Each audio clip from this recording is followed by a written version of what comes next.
para ver a palavra do Senhor no livro de Efésios, no capítulo 6, versículo 10, um texto muito conhecido, muito pregado, mas eu queria falar hoje especialmente para todos nós, os jovens. Eu me lembro da primeira pregação que a gente mesmo pregava no ano passado, né?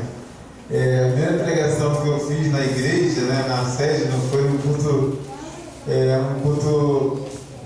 infantil, né? Eu era também criança ainda, eu tinha 12 anos, e como eu era da congregação, e assim eu recebi a oportunidade de falar da palavra do Senhor, aí a irmã foi lá me visitar a congregação e falou: você vai pregar na sede lá. Aí eles iam ensaiar, preparar para eu pregar, mas não deu tempo de ensaiar, e foi tudo, né? Sem ensaio, eu preguei lá no culto festivo, e foi uma bênção, né? Naquele dia foi uma bênção, graças a Deus. Amém? Efésios capítulo 6, deixa eu achar também, que eu me marquei.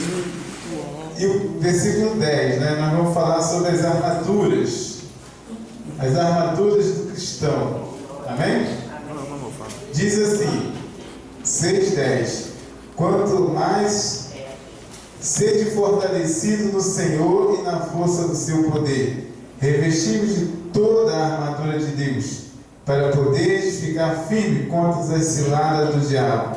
Porque a nossa luta não é contra carne e sangue, contra o sangue e a carne, e sim contra os principados e potestades, contra os dominadores deste mundo tenebroso, contra as forças espirituais do mal nas regiões celestiais.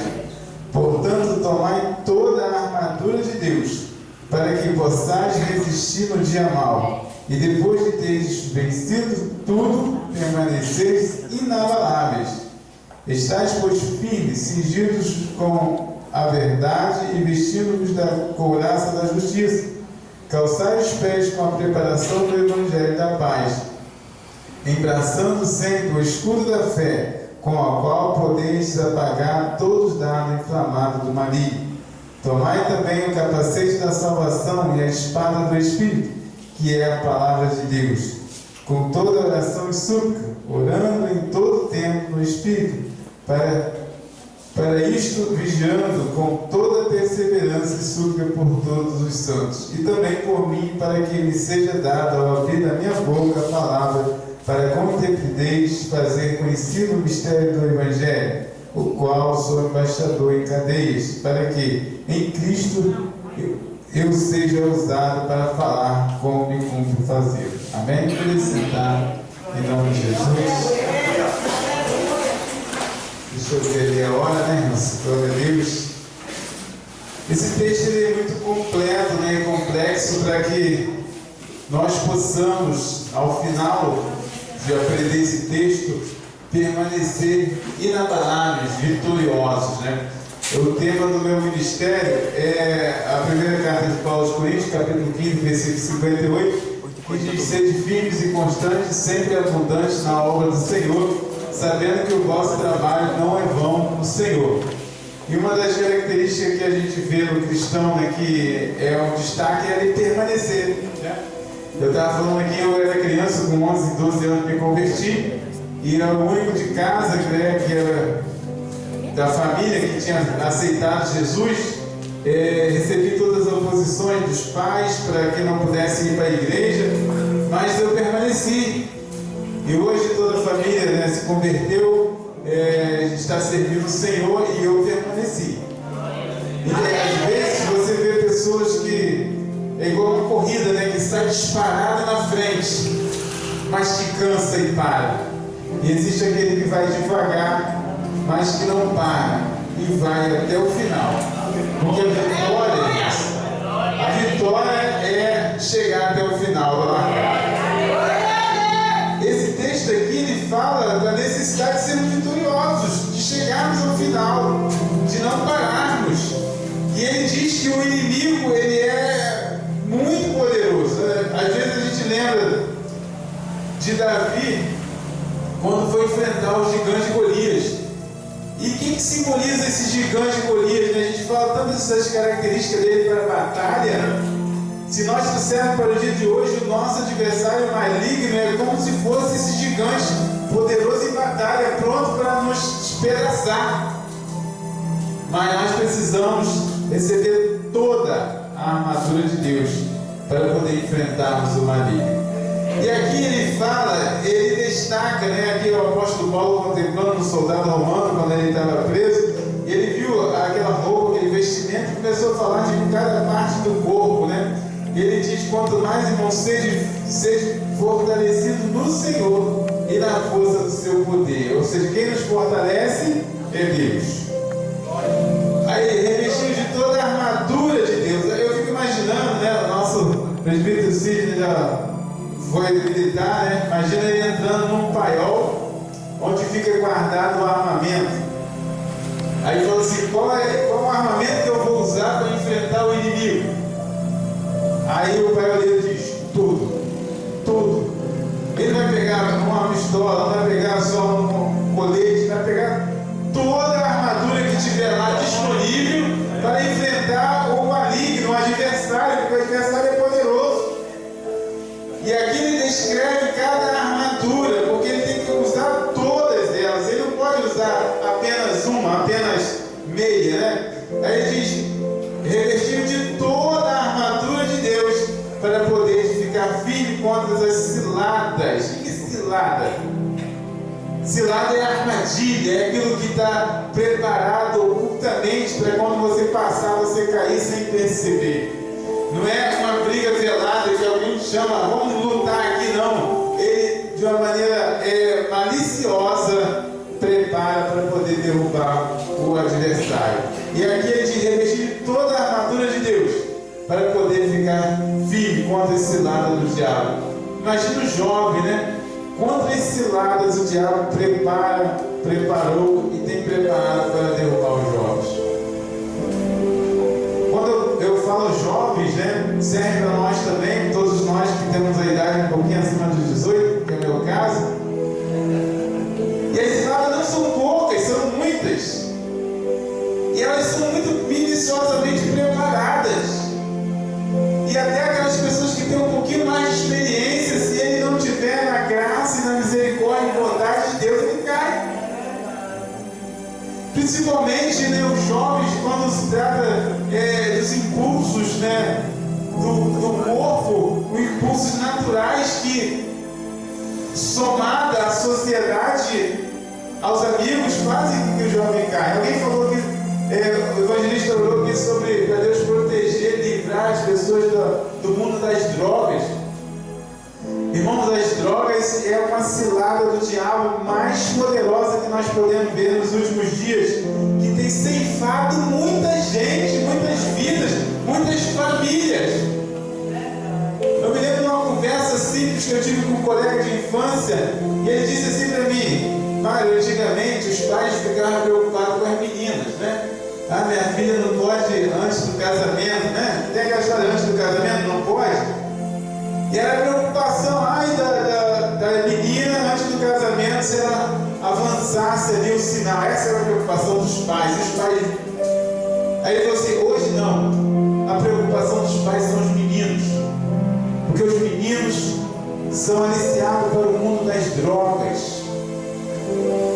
E qual é o impacto pior para a família, né? Eu sei que nenhum pai deseja que a filha avance o sinal, mas qual o impacto de um jovem que se envereda pelo mundo das drogas e começa a se viciar, e começa a roubar dentro de casa para alimentar o vício, e começa a enganar até o próprio quem vende drogas para ele, e daqui a pouco os pais, eu já vi pais, fugindo de casa com o filho para ele não ser morto. Aí vai para uma cidade, chega lá, o filho faz besteira, ele foge para outra cidade para não ser morto e fica nesse desespero, porque ele caiu na astuta cilada do diabo. Eu me lembro da primeira vez que eu trouxe aquela mensagem na rádio ali, na feira ali, o pastor Daura na época me chamou para falar sobre drogas, e eu falei que a maior arma contra as drogas é a prevenção. É trabalhar, ensinar os jovens para que não entrem, porque depois que entrem é difícil, depois para tirar só pela misericórdia e graça do Senhor. E aqui ele diz assim, continuando o texto, ele diz: porque a nossa luta não é contra a carne e contra o sangue, e sim contra os principados e potestades, contra os dominadores deste mundo tenebroso, contra as forças espirituais do mal nas regiões celestiais. Você já pensou nisso, que a nossa luta não é contra pessoas? Sabe como é que eu imagino isso? Eu imagino que as pessoas são instrumentos do diabo. O diabo que é o nosso inimigo. Imagina se o diabo usa alguém para te ofender, porque ele quer ver a briga, ele quer aquela pessoa que fica ali por trás dos bastidores atiçando um contra o outro. Imagina que ele usou alguém para te ofender e ele quer ver a sua reação contrária à pessoa, para você ofender a pessoa e você cair da vontade de Jesus, que Jesus não ensinou nada disso de ofender pessoas. Tu imagina se o diabo usa alguém para te ofender, para te atingir, e você revida com a outra face. Você revida, como Jesus diz, não pagai mal com mal, mas com o bem. Alguém te critica e você elogia. Alguém te xinga e você abençoa. Tu imagina a surpresa do diabo, fala assim: não, agora eles vão brigar. Aí espera você trazer uma palavra de maldição contra aquele que te amaldiçoou e você abençoa ele. Peraí, não foi isso que eu planejei, não foi isso que eu queria ver. Ou seja, você deu um tapa no diabo, que é o nosso adversário, e não na pessoa. E você não caiu na astuta cilada do diabo quando ele usa alguém contra você. E aqui diz: porque a nossa luta não é contra a carne e o sangue. Quantos casais brigam um contra o outro, se esgalfinham, se destroem no relacionamento porque estão lutando um contra o outro e não percebem que o maligno está ali só fomentando e querendo assistir a briga, o palco, né? Eu vejo que o homem ele gosta de luta, né? Bota uma luta do MMA, todo mundo quer assistir, né? Porque ele gosta de ver luta. E o diabo está por trás daquilo dali. Um agredindo o outro, um ofendendo o outro. Eu me lembro uma vez que eu tive uma briga com o vizinho. E quando eu percebi, a vizinhança toda saiu de casa para assistir. Parecia que era um palco ali, ao qual eu estava ali brigando, e a vizinhança toda assistindo. Já vi pessoas que às vezes tomam um tiro de bala perdida por causa disso, vê pessoas brigando, vai lá todo mundo assistir. Aí o tiro começa, porque a gente gosta de ver briga. Mas nossa luta não é contra a carne, contra o sangue, mas contra os principados, as potestades do mal. E aqui é interessante, vou falar só um versículo aqui que diz assim: contra as forças espirituais do mal nas regiões celestiais. Se eu falar das regiões celestiais hoje, não do céu, mas não do céu onde Deus está, mas como que nós temos contato hoje com as redes sociais? Através dos satélites, através das ondas magnéticas, né? O celular está aqui, tem um teto, mas mesmo assim está recebendo, emitindo sinal. A televisão, você bota uma antena digital ou analógica que for, e você pega sinal. Isso tudo às vezes é utilizado pelo maligno para chegar na sua casa aquela informação que ele deseja, aquela propaganda que ele deseja, aquela ocupação do seu tempo que ele quer te tomar, o tempo de ler a palavra, o tempo de orar, o tempo de buscar, o tempo de vir para a igreja, para poder estar ali ligado, interligado com as mídias sociais, e talvez em coisas que não edificam, não melhoram, não aperfeiçoam a sua vida e não te traz algo que é proveitoso. Eu vi um cálculo, se nós calcularmos quanto tempo uma pessoa jovem fica nas redes sociais assistindo vídeos, assistindo coisas e mais coisas ali, se ela pegasse esse tempo e estudasse inglês 1 hora por dia, em 1 ano ela já teria uma boa fluência em inglês. Ela já teria até uma profissão. E isso tudo são nas regiões celestiais, por pessoas usadas pelo maligno com alto estudo, pessoas que estudam nas melhores faculdades do mundo, para te prender, para te aprisionar ali, para você ficar vidrado chama o outro, e você perde tempo ali vendo aquilo que eles desejam que você vê, aquilo que eles desejam te doutrinar. Aquilo que deseja fazer é afastar o homem da presença do Senhor para ser escravo do diabo. E era isso que Golias queria. Se Golias ganhasse aquela luta, o povo de Israel ia ser escravo. A nação toda ia ser escrava. E o diabo quer que a gente seja escravo dele, mas nossa luta é contra ele. Mas nós não temos capacidade de lutar sozinho. Nós precisamos de toda a armadura de Deus. Continuando o texto aqui, diz: portanto, tomai toda a armadura de Deus, para que possais resistir no dia mau, e podeis teres vencido tudo, e permanecer inabalável. Depois de todas essas lutas, talvez aqui há vários anos, quando a gente encontrar as pessoas, falar: como é que está aquele jovem, aquela jovem? Está firme, está na presença do Senhor, está fazendo obras, é inabalável, porque ele usou de toda a armadura de Deus. Está depois cingindo-vos com a verdade, estáis, pois, firmes, cingindo-vos com a verdade e vestindo a couraça da justiça. Aqui, verdade, só há uma: Jesus é a verdade.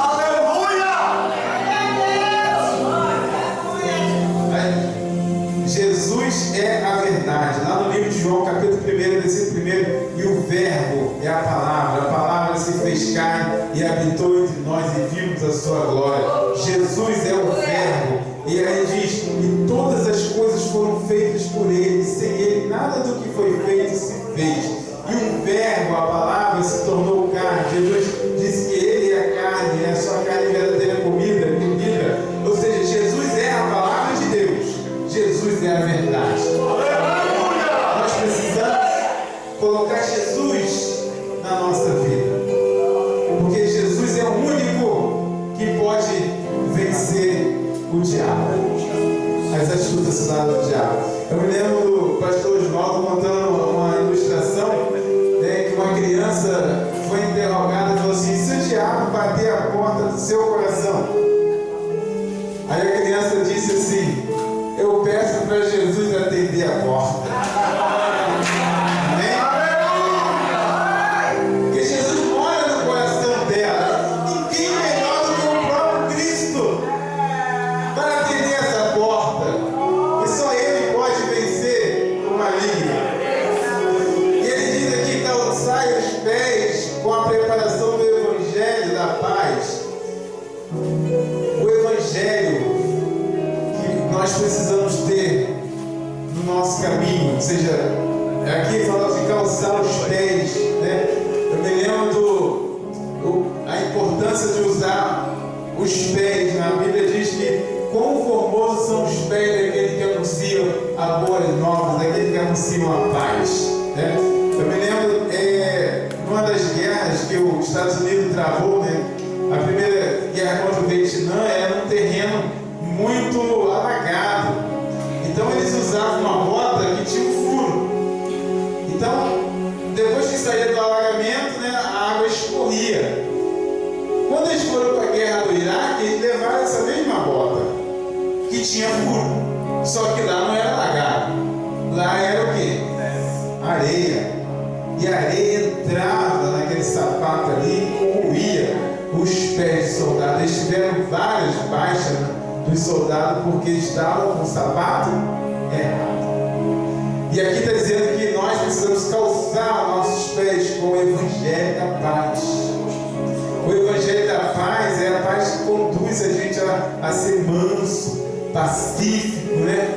A ser humilde, a ser boas pessoas, pessoas amáveis, doces, carinhosas, porque é isso que ganha o ímpio. A esposa carinhosa, cuidadosa, não é que ganha o marido. E o jovem que é atencioso, o jovem que é cuidadoso, né? Como ele falou aqui, né, daquelas duas jovens. Imagina esse grupo jovem, depois de terminar aqui, lá, abraçar, ser carinhoso, ser atencioso. É o Evangelho da paz. É triste ver um cristão brigando, né? Porque o cristão tem que anunciar a paz. Aqui também é interessante nós tomar, aqui ó, embraçando sempre o escudo da fé, com o qual podeis apagar todo dardo inflamado do maligno. Olha só, o que é dardo inflamado, né? A gente não tem noção do que é isso. Nas manifestações que teve aí pelo Brasil, as pessoas começaram a usar coquetel molotov, né? Pegar combustível e botar numa vasilha e jogar. Tu imagina o estrago que isso faz. Imagina você está trabalhando, né? A tua casa está lá e alguém vem com os dados inflamados desse, joga pela janela da tua casa e cai lá e começa a pegar fogo, destrói tudo que você construiu. Uma pessoa usada pelo maligno. Agora tu imagina isso no coração de uma pessoa. Ou seja, você recebe uma palavra que vai lá no teu coração e inflama. E começa a crescer, te corroer, te destruir por dentro. Às vezes tem pessoas que são usadas pelo maligno e falam exatamente aquilo que fere a alma, que fere o coração da pessoa. A pessoa fica magoada, fica entristecida, e às vezes a pessoa fica, é uma palavra de derrota, né? Você não vai conseguir, isso não é para você. É um dardo inflamado que ele joga no coração do jovem. Você nunca vai conseguir isso. Isso não é para você. E aquilo destrói mesmo. É como um incêndio no coração do jovem, vai queimando, queimando, e destrói por completo, vira cinza. O sonho dele vira cinza. Mas aqui está dizendo, se você usar o escudo da fé, ou seja, se você tiver fé em Deus, ela vai te proteger. Porque alguém vai dizer que você não é capaz, que você não consegue, que você é um derrotado, e você vai usar a palavra de Deus e vai falar, em nome de Jesus eu consigo, porque o Senhor há de me proteger. E esse dardo vai bater no escudo e vai cair no chão, derrotado e enfraquecido. E aquilo que era te destruir, não vai te destruir porque você está protegido. Por isso que você, quando entrar no maior de Deus, vai ter tudo lá à tua disposição. E você não pode, não. Escudo para quê? É pesado. Não levar não. Espada para quê? Não vou levar não. Sapato não está na moda, não vou levar não. E pega uma arma qualquer. E o maligno não tem só um ataque, ele tem vários ataques. Por isso ele está completo. E aqui diz também, tomai também o capacete da salvação. O capacete protege a cabeça. É na cabeça, na mente, né, que a gente aprende. É na mente que a gente faz nossos planejamentos, nossas estratégias. E ela precisa estar protegida. Ou seja, o Evangelho tem que entrar na sua mente primeiro, para que você possa receber as demais informações. A Bíblia diz, ouvir tudo e reter o que é bom. Imagina, como que você vai saber o que é bom, o que é ruim, se você não tem o Evangelho? Ou seja, as coisas chegam na nossa mente através dos ouvidos, você vai ouvindo, você vai vendo. Ou seja, o capacete numa guerra permite você enxergar longe. Ou seja, você está ali abaixado, ali, mas se tu tiver o capacete, você consegue levantar um pouquinho para ver. E quem vê longe, quem vê mais adiante, ele vê o inimigo ainda antes de lançar a cilada. Alguém disse qual é o meio de se combater um foguete? Que tem aqueles mísseis, torpedos antiaéreos de Israel, né, quando a Palestina envia um foguete para lá, eles conseguem acertar antes dele cair. Mas qual é o método melhor? É aquele que combate o foguete antes dele ser lançado. Ou seja, ele ainda está em terra. A inteligência descobre que ali vai se montar uma base para lançar o foguete. E antes dele lançar, ele vai lá e destrói. Ou seja, quando você vê longe, você já vê a armadilha. Ou vê o inimigo armando a armadilha. E você vê que é laço.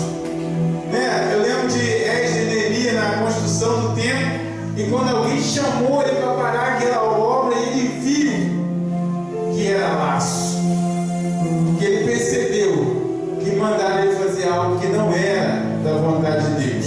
Ou seja, ele percebeu, antes de cair no laço, ele percebeu. E aí nós precisamos ter essa visão de águia, né? A gente chama de descortino. Descortino é a pessoa que vê atrás da cortina. Ele vê longe, ele tem uma visão ampla. Ou seja, ele não cai na armadilha porque ele consegue ver. O próprio Cristo disse: andar enquanto é dia, porque a noite é escuro. Então as ciladas se pegam à noite. Então o dia você consegue ver. Então aqui o capacete protege tua mente para que você possa enxergar melhor, para que você possa filtrar melhor. Ou seja, nós estamos falando aqui de toda a armadura de Deus para que no final você seja vitorioso. Eu me lembro quando a gente fala de Jesus Cristo.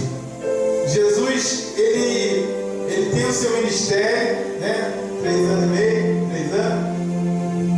E no final, ele ora no capítulo 17 de João. É um capítulo fantástico, vale a pena ler. E ali é o resumo. Jesus, é como se ele fizesse um relatório da sua missão. Um relatório, ele falou assim: meu Pai, eis que agora eu vou para junto de ti. Guarda, porque até aqui eu tenho guardado. E Jesus dá um relatório do final e fala: todos que tu me deste, eu guardei até o fim. Ou seja, o objetivo de Jesus é que todos aqueles que o Pai o deu fossem guardados até o fim. E esse é o objetivo do presbítero, do pastor, de que todos os jovens sejam guardados até o fim. Aleluia. Todos os irmãos sejam guardados para que nenhum só se perca. Aí você lembra da parábola das 100 ovelhas, que ele conta, só tem 99. E ele não quer que nenhuma só se perca. E ele guarda aquelas 99, bem cuidado, fica aqui. E vai atrás daquela uma. Mas tem 99, mas não tem todas. Aquela uma é tão importante quanto as 99. Porque ele não quer que nenhuma só se perca. É o que o texto diz aqui, ó. Tomai toda a armadura de Deus, para que possa resistir às astutas ciladas do diabo. E ao final de tudo, ficar inabalável. É aquele jovem que talvez poucas pessoas falam a respeito disso, mas a gente precisa pegar um jovem dentro da igreja e fazer com que ele cresça no Evangelho, desenvolva no Evangelho, não tenha nenhuma curiosidade de provar o mundo, não saia da igreja e invista nele, para que ele possa ser um varão perfeito, como diz a palavra do Senhor, irrepreensível. Às vezes houve um tempo que o Evangelho era pregado por pessoas que eram ex-traficantes, ex não sei o que, aí se convertia, ia de igreja em igreja contando testemunho, aí metade da pregação contava a vida no tráfico, outra contava a vida lá no terreiro, e depois, glória a Deus, me converti. Aí o jovem fala assim: mas então esse deve ser o segredo, né? Primeiro eu vou para o mundo, faço um monte de coisa, e depois eu volto para a igreja, e todo mundo vai dizer: esse é o cara. Mas a Bíblia diz que o bispo, né? As pessoas que são referência devem ser irrepreensíveis. Mas ela não diz irrepreensível da conversão para frente. Não diz isso, a gente que coloca isso. Mas é uma vida toda irrepreensível. Se pegar lá, como é que ele foi na igreja quando criança? Era uma boa criança, era um bom jovem. Ele cresceu, desenvolveu, namorou direitinho dentro da igreja, casou direitinho dentro da igreja, foi fiel em tudo. Ele é irrepreensível como um candidato, né? Por exemplo, a presidente, não no nosso Brasil, mas se fosse um país sério, que o candidato fosse uma pessoa que vai ser exposta ao público. Então, o que os adversários daquele candidato faz? Investiga a vida dele desde criança.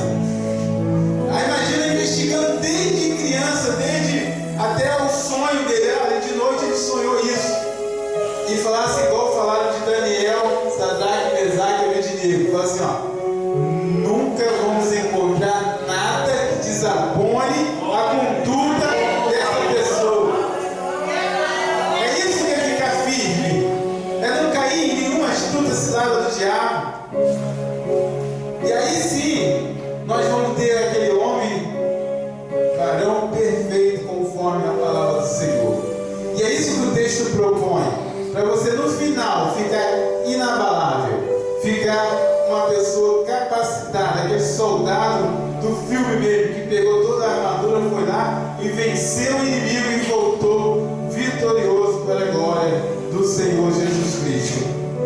E aqui está: tomai o capacete da salvação e a espada do Espírito, que é a palavra de Deus. Aí a palavra de Deus, irmãos, o próprio Cristo usou a palavra de Deus para vencer o diabo. Jesus foi para o deserto, 40 dias, 40 noites lá em jejum, e quando ele foi tentado pelo diabo, ele usou a espada do Espírito, que é a palavra de Deus. Se você pegar dois tipos de provações na Bíblia, né, que Adão e Jesus. Adão no jardim do Éden, com toda a comida do mundo à disposição dele. Ele só precisava não comer de uma. E o diabo foi lá e fez ele comer aquela única que ele não precisava comer, porque ele tinha o paraíso todo a seu favor. E Jesus estava no deserto 40 dias, 40 noites, teve fome, teve sede. E o diabo falou assim: transforma essas pedras em pães. Ele poderia fazer, mas ele não fez. Olha a diferença. Ou seja, não são as circunstâncias que fazem a gente dizer: ah, eu pequei porque estava assim, estava assado, eu estava... Porque Jesus poderia dizer: não, realmente estou com muita fome, realmente estou com muita sede. E Adão poderia dizer o quê? Ah, eu tinha muitas frutas, mas essa não tinha. Né? Então, jovem, você não precisa pecar. Você não precisa cair na astuta cilada do diabo, porque Deus te dá todas as armaduras à sua disposição. Ele abre o paiol de armamento, o paiol de munição. Tomai toda a armadura de Deus. É de Deus, não é a armadura do mundo, né? Ele diz: quanto mais, irmãos, sede fortalecido no Senhor e na força do seu poder, e revestido de toda a armadura de Deus, para poder ficar firme contra as ciladas do diabo. Porque a nossa luta não é contra nenhuma pessoa, lembra disso. Nunca entre em oposição contra pessoa nenhuma, ainda que as pessoas sejam instrumento do diabo contra você, ainda que ela se levante contra você, ainda que fale mal, faça de tudo ruim, mas lembre-se que ela nunca vai ser o seu inimigo, o seu adversário. O seu adversário é o diabo. Ele sim, você pode vencer. Você pode dar um tapa no diabo sem usar as mãos. Amém? Eu digo isso que eu já fiz isso. Eu já fiz isso uma vez no trabalho. Um colega do trabalho, até mais forte do que eu, cirou, fez uma brincadeira e eu brinquei também com ele na mesma proporção, e ele foi irado, partiu para cima de mim. Aí eu falei assim: você pode me bater à vontade, porque eu não vou reagir. Eu nunca vi uma pessoa tão sem graça em toda a minha vida. Ele ria e ficava sério, ficava branco, ficava amarelo, porque ele não teve reação. E ele começou a puxar a brincadeira sem graça, porque ele viu que eu não ia reagir, porque eu realmente sempre falei com ele que eu era servo do Senhor. Tornou meu amigo. E eu posso dizer que funciona quando nós não revidamos nenhum tipo de agressão. Nenhum tipo. Nenhum tipo. No trânsito, aquela buzinada. E você olha para a pessoa e não diz nada. Poderia dizer tudo, ou não deveria dizer tudo, e não diz nada, porque não é necessário. Você não é obrigado. Você não é obrigado a revidar. Você não é obrigado a pecar. Você não é obrigado a xingar. Você não é obrigado a fazer nada disso. Ainda que o mundo te impõe isso, quando alguém te provoca,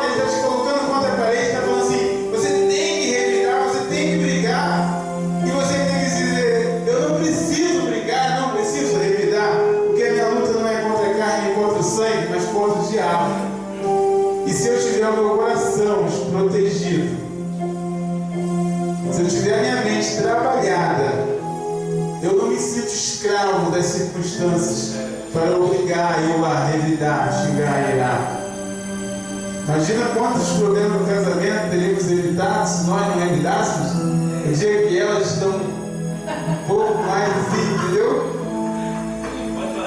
Amém?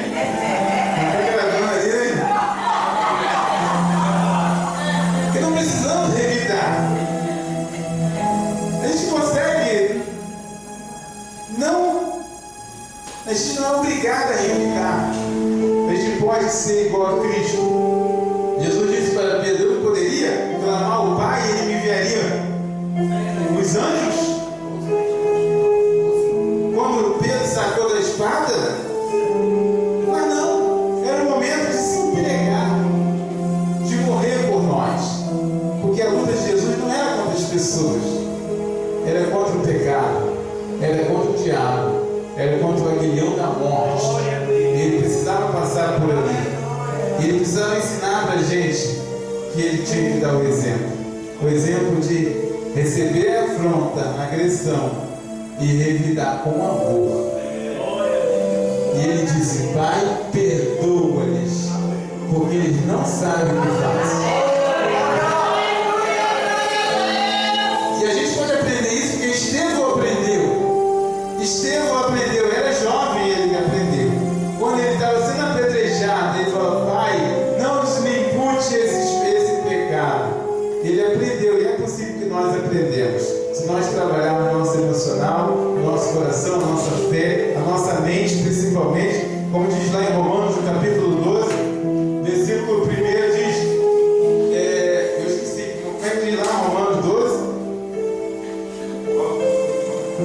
Pela compaixão de Deus que apresentei o vosso corpo em sacrifício vivo, santo e agradável a Deus, que é o vosso culto racional, e renovai-vos pelo entendimento, né?